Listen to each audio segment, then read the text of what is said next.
Warahmatullahi wabarakatuh. Baiklah, saya Wirandayani. Di sini saya akan menjelaskan apa itu analisis SWOT. Sebelum saya menjelaskan apa analisis SWOT pada diri saya sendiri, di sini saya akan menjelaskan apa itu mengenai analisis SWOT tersebut. Analisis SWOT pada diri kita sendiri itu di dalam dunia bisnis.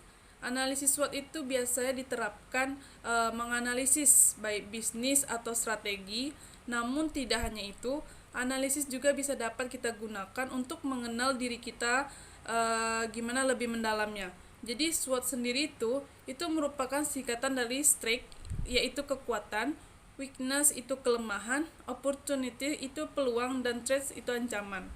Jadi fungsi utama SWOT itu mendapatkan informasi yang lebih banyak dari analisis situasi, dan kita tuh dapat memisahkannya dalam pokok personal baik internal ataupun eksternal pada diri kita sendiri. Langsung saja masuk di sini adalah strength pada diri saya sendiri. Strength itu adalah kekuatan atau kelebihan yang merujuk pada kekuatan atau kelebihan yang ada di dalam diri kita sendiri yang dapat dimanfaatkan secara maksimal atau lebih maksimal. Jadi strength, kekuatan atau kelebihan yang ada dalam diri saya itu biasanya saya orangnya itu mudah berbaur, terus beradaptasi, humble terhadap teman, ramah, dan orangnya juga pantang menyerah. Kedua yaitu weakness. Weakness ini tuh merujuk pada kelemahan pada diri kita, dan kita tuh bagaimana dapat membenahi atau meminimalisir pada weakness atau kelemahan atau kekurangan pada diri kita sendiri. Jadi weakness, kelemahan atau kekurangan dalam diri saya itu contohnya saya seperti overthinking, suka menunda pekerjaan, tidak bisa memanage waktu, dan juga sering pelupa. Jadi di sini cara mengatasi saya weakness dalam kelemahan atau kekurangan saya ketika saya suka menunda pekerjaan. Contohnya saya harus kayak memotivasi pada diri saya, ayo, tidak boleh seperti itu, harus bangkit. Kalau misalnya kita terus-terusan malas untuk menunda pekerjaan, kapan selesainya? Dan yang kedua itu kelemahan saya itu memanage waktu. Saya memotivasinya supaya memanage waktu saya itu contohnya kayak keterlambatan saat saya kuliah. Jadi sebelum saya memanage waktu, mungkin saya tuh malamnya menghidupkan alarm atau bangun lebih awal dan mempersiapkannya tuh lebih awal, jadi saya tidak ada keterlambatan untuk ke kampus.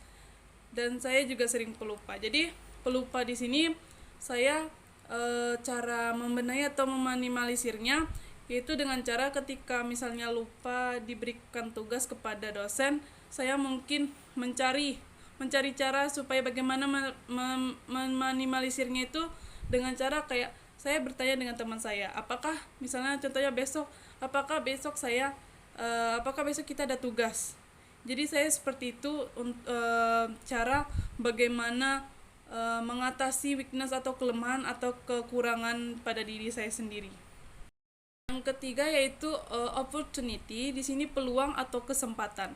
Jadi peluang atau kesempatan sini itu berdasarkan bagaimana faktor dari eksternal maupun internal pada diri kita sendiri yang menguntungkan dan mampu bagaimana memberikan keunggulan yang besar bagi diri kita sendiri maupun orang lain. Jadi opportunity, peluang atau kesempatan pada diri saya itu ingin bagaimana menambah wawasan atau skill yang luas dalam belajar akuntansi atau ilmu akuntansi. Dan saya juga ingin berkesempatan bagaimana cara ingin mendapatkan nilai yang terbaik dalam menggapai gelar sarjana S1 saya, agar saya juga mendapatkan pekerjaan yang baik juga dan menguntungkan bagi saya di masa yang akan datang. Jadi saya motivasi saya itu di sini bagaimana saya mendapatkan gelar yang baik supaya saya dapat kerjaan yang baik di masa yang akan datang. Saya dengan sungguh-sungguh untuk belajar dan sungguh-sungguh harus memang benar menggapainya. Contohnya dengan kayak target 4 tahun. Saya memang harus tamat 4 tahun gitu, seperti itu. Jadi saya harus kayak lebih banyak untuk memotivasi diri saya untuk kayak supaya apapun yang saya inginkan atau peluang di kesempatan saya itu bisa terwujud di masa yang akan datang dan menguntungkan bagi saya. Terakhir yaitu threat. Threat di sini tuh merupakan ancaman yang ada di luar diri kita yang dapat diantisipasi sehingga kita tidak mengancam pada diri kita sendiri. Jadi contoh trait pada diri saya sendiri itu yaitu dimana kelemahan saya yang menghambat untuk kayak mengambil keputusan yang ragu-ragu, dan diri saya juga mudah overthinking. Jadi ketika saya di trait di sini contohnya saya tuh mengambil keputusan yang ragu-ragu, di sini saya kayak minimalisir supaya saya tidak mengambil keputusan yang ragu-ragu. Saya akan bertanya dulu terlebih dahulu baik sama teman-teman saya ataupun orang lain yang saya percaya, apakah keputusan saya itu menguntungkan atau merugikan bagi saya yang akan saya ambil untuk kedepannya, seperti itu. Baiklah, sampai sini penjelasan analisis SWOT mengenai diri saya sendiri. Apabila ada kesalahan, saya mohon maaf. Saya akhiri dengan wabillahi taufiq wal hidayah. Assalamualaikum warahmatullahi wabarakatuh.